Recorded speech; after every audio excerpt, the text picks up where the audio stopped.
Hey everyone, David here from the Five and Dime, and today I'm going to talk about transfers and how you can create instant art using them. If you're like me, I'm not artsy. I'm good with furniture upcycling, etc., and give me a paintbrush and a flat surface, I'm good to go. Don't give me an artist brush because that's just not my forte. It's not really something that I was ever really fantastic at when it came to painting. So transfers are a way that I can express myself and really add some additional dimension and charm to a piece without me worrying about botching it up.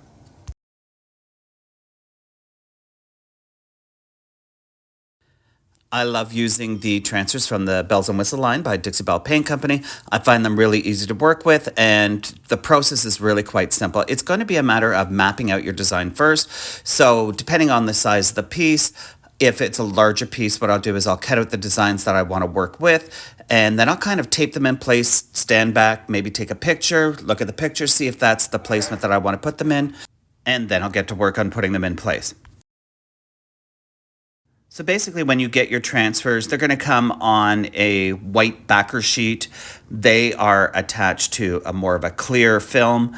And what you need to do is cut them out in place, remove the backing, and then burnish them in place. So a couple things with that you need to really watch is that, again, know your placement where you want to put them, because once you stick them to the piece, even just by laying them down, you can ruin the transfer you try to lift it up again. So just be careful of that process.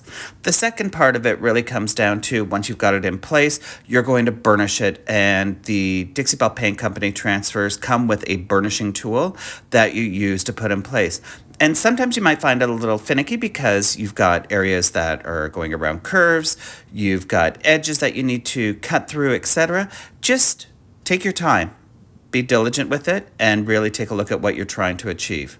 So the other thing I find is that you really need to make sure that you do burnish it down well. So once you've actually put it in place and you've lifted the protective coating that's on top of it after you've burnished it, then what I'll do is I'll come in with a piece of cling wrap, and that really helps to really get it in place. You want to make sure there's no air bubbles underneath it. You want to make sure that there's no lifted areas, etc. So by really making sure that you have that done, you then come in and you're going to seal it. My sealer of choice is always the satin clear coat. Some people use waxes, some people use the flat. It's all, for me personally, I typically always use a satin clear coat in my finishes. So that's what I do. I always give it 2 coats, and if you want to make it tougher, more durable, you can use gator hide after the fact. But always start with a clear coat first, because the gator hide can react with the transfers themselves. There's some kind of chemical reaction there. All right, ciao for now.